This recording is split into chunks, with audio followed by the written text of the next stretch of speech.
We discuss the avalanche of apostasy pretty regularly on my channel. We cheer for and encourage the rapidly growing community of ex-Muslims. We laugh at the Dawagandists as they scramble to figure out new ways to deceive their audience.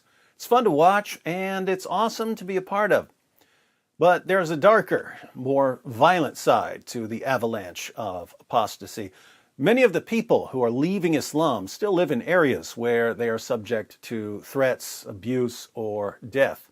Uganda, for instance, has an overall Christian majority, but there's a sizable Muslim minority, and certain parts of the country are a bit more dangerous for apostates.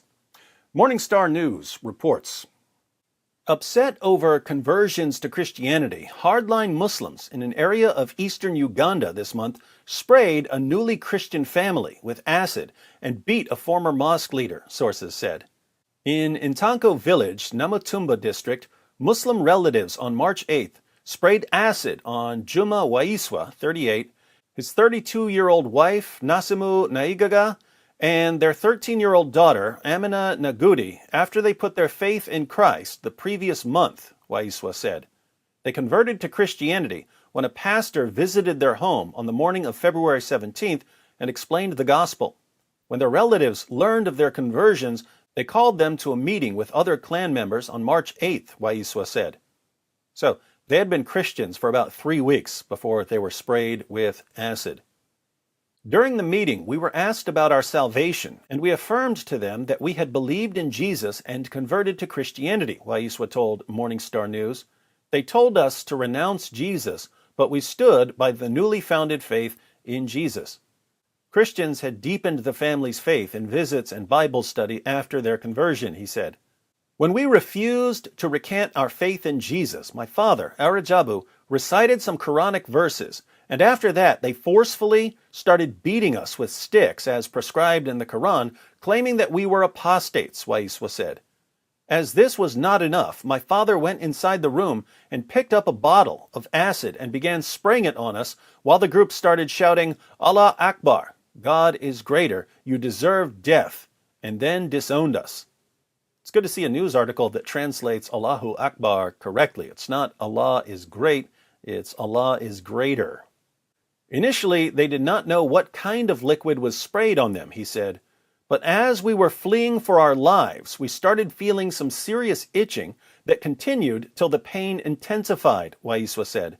A nearby Christian neighbor called the pastor, who arrived immediately and took us to a hospital in Mbale, but our daughter was seriously affected and was referred to a hospital in Jinja.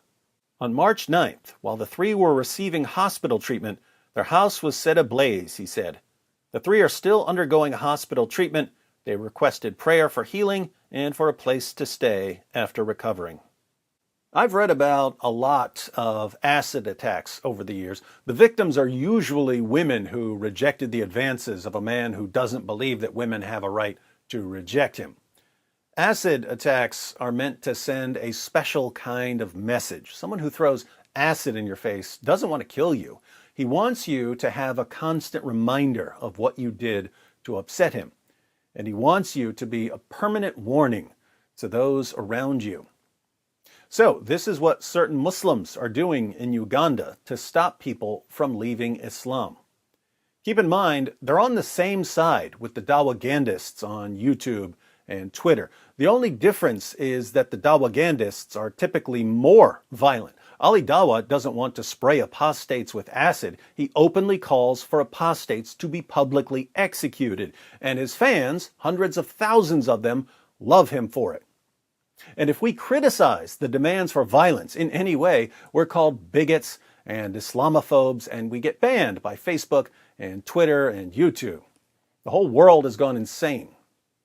There are so many reports of threats and violence against ex-Muslims that I could easily make videos like this every day indefinitely. In fact, if you've been wanting to start a YouTube channel, but you're not sure what to cover on your channel, there's an idea for you. Just follow Open Doors and The Voice of the Martyrs and Morning Star News and make videos about what's happening. Yes, you'll be threatened for it. Yes, you'll be called names for it. Yes, you'll eventually get banned for it. But whatever happens, Never forget that the people who are against you are cowards. Sheikhs and imams spent 14 centuries lying about their prophet and their book. Suddenly, we get to a time when people can expose the lies, and the sheikhs and imams panic. They're terrified because their lies are being exposed, and they know they can't keep their followers in a state of ignorance forever. They want to go back to a time when no one was allowed to question their claims. They think that violence will get them there. But do you know what their threats and violence will really get them? An avalanche. It just backfired on you. It just backfired on you. This is a part of a religion. There's a reason to it. Yeah?